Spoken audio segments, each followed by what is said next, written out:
Zone 1, the zone that is both forgotten and misunderstood. What's the point, right? Why not just skip it and do Zone 2? Actually, Zone 1 has some of its own very important benefits that you would be silly to miss out on. I added it regularly to my training a few years ago and have gone from strength to strength with PBs from 5k up to half marathon, and big results in triathlon, including qualifying for the World Championships for both sprint and standard distance. Stick around, because in this video I'm going to explain what Zone 1 is, why do Zone 1 training, how much time to spend in Zone 1 based on your training volume, and some situations where you might need or want to do more or less Zone 1 training. And if you are looking for more personal guidance on your training, hit me up on my website in the description below this video. Before we get into what Zone 1 actually is, I need to clarify what I mean by Zone 1. I mean the bottom of the 5-zone training pyramid. I'm talking the range on Garmin called warm-up, or easy if you're using something like Training Peaks. You might also know of it as the recovery zone, but there's more to it than that. So let's get into it. What is Zone 1? So Zone 1 is a really easy training intensity. When you're in Zone 1, your blood lactate levels are going to be pretty much the same as when you're resting, as you'll be burning through 99% of fat stores to energize your effort. In more simple terms, or more measurable terms, you'll easily be able to have a full conversation in Zone 1, no problem whatsoever. Personally, I love a Zone 1 ride out to a cafe with some friends. It's great for the mind, but is it actually any good for making you faster?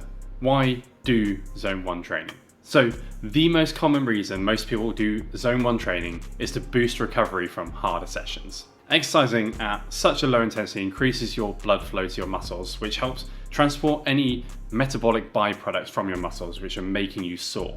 And because the intensity is so low, it doesn't actually add to those byproducts either. This increased blood circulation also increases nutrient delivery to your muscles, helping them repair quicker and recover their glycogen stores faster.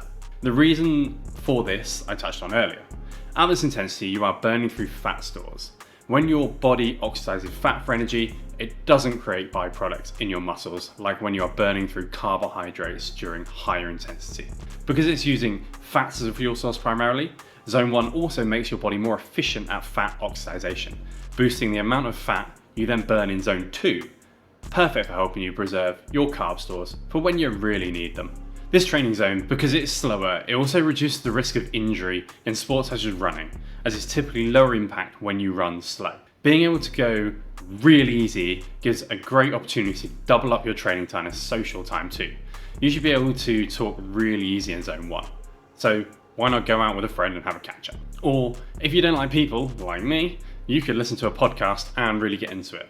It's something that's a bit harder to focus on when training at higher intensities. And it's great for your mental health.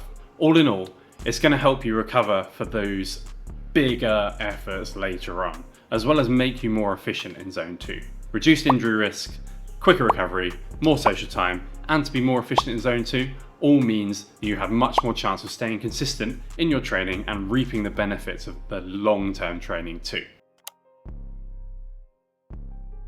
Because the primary physiological changes are based on recovery, Zone 1 should be used primarily for when you have built up an accumulation of fatigue. This means that for the typical athlete, the more volume you do, the larger percentage of that volume will be in Zone 1. You might have seen some elite athletes doing north of 30-40% of their training at this level. That is because they do so much training that they benefit from the act of recovery a lot more than someone only doing a few hours per week would. I don't like putting generic numbers on people, as we're all very different and react differently to training stimuli. But typically, if you feel you do a low amount of volume compared to most people, you don't have to do much Zone 1. There are some exceptions, of course, that I will come on to. During every session, you should find yourself doing some Zone 1, however. Every warm-up, cool-down, and active recovery stint that you have should be done in Zone 1. You need to increase your blood flow at the start of the session slowly, as your breathing rate and heart rate take time to catch up with you. This will reduce the risk of injury as the blood flow to your muscles gets up to the required level for your session. Active recoveries should be at this level for any interval session that contains them.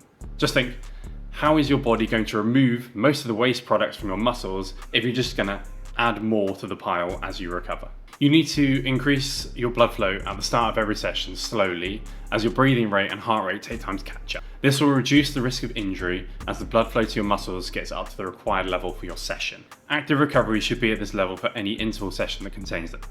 Just think, how is your body going to remove the most amount of waste products from your muscles if you're just going to add more to the pile as you recover? Cooldowns are done for the same reason as active recoveries, to remove as much of those byproducts as you can before finishing, and you'll reduce the muscle soreness sensation we all feel to some extent after having pushed it during the session. Okay, the situations I normally prescribe more Zone 1 are usually in those times when people don't want to do it. Had an injury setback or illness and want to get back up to fitness as quickly as possible? No. You need more Zone 1 to gradually invite the stress of training back in terms of an injury, or reduce the stress on your musculoskeletal system, and for illness, reduce the stress on your cardiovascular system. The other main situation where you'd want to do more Zone 1 training would be if you first starting training or had a long time off of training.